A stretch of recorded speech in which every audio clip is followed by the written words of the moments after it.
لونڈی سے ہم بستری کرنا کیوں جائز ہے؟ لونڈی کسے کہتے ہیں؟ کیا آج کے دور میں لونڈی رکھی جا سکتی ہے؟ بسم اللہ الرحمن الرحیم۔ السلام علیکم ورحمۃ اللہ وبرکاتہ۔ معزز ناظرین، لونڈی کیا ہے اور اس سے ہم بستری کرنا کیوں جائز ہے؟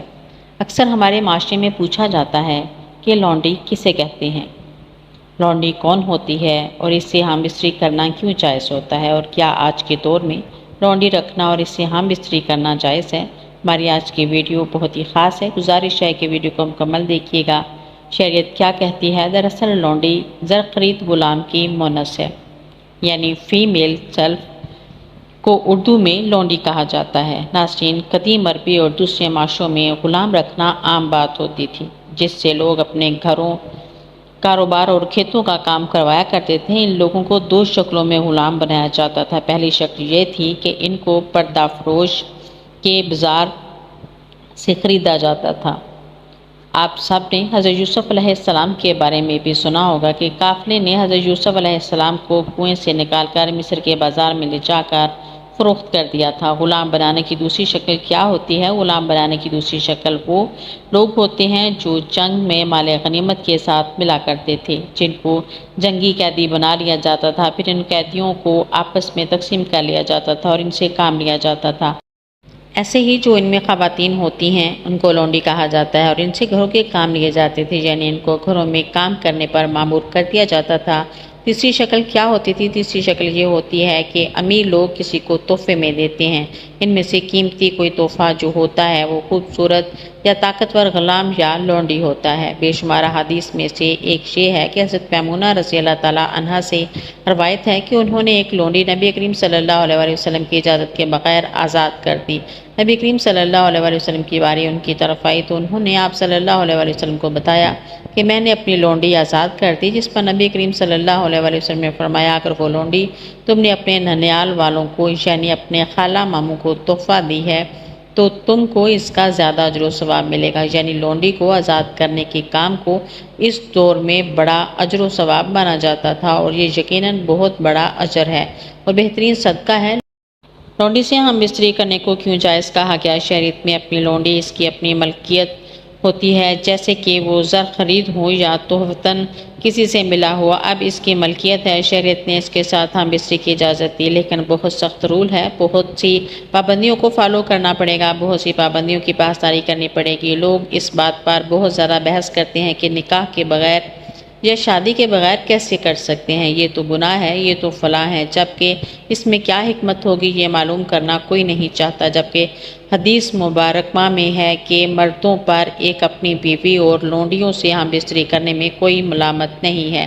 یہ اس لیے جائز ہے کہ جب ایک معاشرے میں غلام اور لونڈی لائے جائیں اور ان کی جنسی تسکین نہ ہو پائے تو معاشرے میں بے راہ روی بڑھے گی یا پھر کم ہوگی۔ اس لیے مالک اپنے غلام عورتوں سے ہم بستری کر لیتا ہے، چونکہ اس روایت کو اسلام نے ختم کرنا تھا اور انسان کو غلامی سے نجات دلانی تھی۔ اس میں حکمت کی ضرورت تھی، کیونکہ اگر نبی کریم صلی اللہ علیہ وسلم یہ حکم فرما دیتے کہ لونڈیاں آزاد ہیں اور غلامی کا دور ختم ہوا تو ہر گھر سے لونڈی آزاد ہوتی، لہٰذا اب ان کو حفاظت تو نہ ملتی۔ ظاہر بات ہے کہ ان کو غلام نہیں سنبھال سکتے تھے، کیونکہ وہ خود صرف 2 وقت کے کھانے پر اپنی ملکیت کھو چکے ہوتے، اور وہ ان لونڈیوں کو کیسے حفاظت کر پاتے؟ اس صورت میں معاشرے میں برائی اور فحاشی عام ہو جاتی تھی، جبکہ مقصد کیا تھا؟ غلامی کو ختم کرنا تھا، معاشرے کو خراب کرنا نہیں، یعنی غلامی کو ختم کرنا۔ تو نبی کریم صلی اللہ علیہ وسلم نے بڑی حکمت سے اس نظام کو ختم کیا، اس سسٹم کو ختم کیا کہ لوگ نکاح کی بات کرتے ہیں کہ نکاح تو نہیں کیا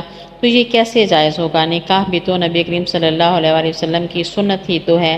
اگر نبی کریم صلی اللہ علیہ وسلم نے لونڈی کو نکاح کے بغیر جائز قرار دیا تھا تو اس کو ماننے میں کون سا حرج ہے؟ رولز نکاح میں بھی فالو کرنے ہیں اور اس عمل میں بھی فالو کرنے ہیں۔ اب رولز کے بارے میں سنیے کیا رولز ہیں۔ اگر مالک اپنی لونڈی سے ہم بستری کر لے تو یہ بات اس پر لازم ہوگی کہ اب وہ اس کو بیچ نہیں سکتا، یعنی کہیں اور فروخت نہیں کر سکتا، چاہے اسے کتنی ہی قیمت کیوں نہ مل جائے، اور اس سے پیدا ہونے والے بچے آپ کے بچے کہلوائیں گے، غلام کے بچے نہیں، اور آپ کی جائیداد میں برابر کے حقدار ہوں گے۔ لہٰذا اب غلامی ختم ہوگی اور وہ لونڈی اب آپ کی بیوی بن جائے گی۔ تو مالکان کو اپنی لونڈیوں سے ہم بستری کرنے کی اجازت بھی دی، جس سے وہ ایک غلام سے گھر کی مالک بن گئی۔ کتنی حکمت سے اس بات میں کہ غلام سے وہ گھر کی مالکہ بن گئی، اور ان سے پیدا ہونے والا بچہ بالکل ہی ویسا پہچانا جائے گا، کیونکہ یعنی فلاں شخص کا بیٹا فلاں شخص کی بیٹی۔ تو ان غلاموں کی اولاد کے سر پر بھی غلامی کا داغ دھیرے دھیرے ختم ہو جائے گا۔ بے شک اس میں کوئی شک نہیں کہ اسلام ایک سچا دین ہے۔ اب یہ آپ کے سامنے ہے کہ اس دور کے بعد کوئی لونڈی یا غلام اسلامی دنیا میں موجود نہیں ہے، بلکہ اس کا نام ہی ختم ہو گیا، اور آج اس کے بارے میں سوال کرتے ہیں اور معلومات حاصل کرنا چاہتے ہیں، کیونکہ غلامی اب تاریخ بن چکی ہے۔ اب بات یہ ہے کہ کیا لونڈیاں آج بھی رکھی جا سکتی ہیں؟ کیا گھر میں کام کرنے والی بھی لونڈی ہے؟ کیا ان سے ہم بستری کرنا جائز ہے؟ تو سب سے پہلی بات، لونڈی زر خرید ہوتی ہے، تنخواہ دار نہیں۔ سیلری والی جو ہمارے گھر میں کام والیاں ہوتی ہیں، ان کو ہم لونڈی کے دائرہ کار میں شامل نہیں کر سکتے، لہٰذا نوکرانی سے ہم بستری کرنا زنا میں شامل ہوگا۔ تو آج کل کے دور میں لونڈی کا تصور اس لیے نہیں کیا جا سکتا کہ زر خرید عورت خریدنا ممکن ہی نہیں جس کو غلامی میں رکھا جا سکے۔ ہاں، اگر آپ کو زر خرید مل بھی جاتی ہے تو اسے نکاح کے 2 بول پڑھوانے میں کیا حرج ہے؟ اگر آپ لونڈی کو بیوی کی طرح استعمال کرنا چاہتے ہیں تو اس کے بچوں کو پورا حق بھی دینے پر راضی ہیں، تو اس کے ساتھ نکاح کے 2 بول پڑھانے میں کیا حرج ہوگا؟ کیونکہ غلامی کا دور تو ختم کیا گیا، اب غلامی دوبارہ کیسے ممکن ہے، کیسے جائز ہو سکتی ہے؟ اللہ تعالیٰ سے دعا ہے کہ اللہ تعالیٰ ہم سب مسلمانوں کو اسلام کے مطابق زندگی گزارنے کی توفیق عطا فرمائے، آمین۔ میری مزید ویڈیو دیکھنے کے لیے چینل کو سبسکرائب کریں، ویڈیو کو لائک اور شیئر کریں۔ اللہ حافظ۔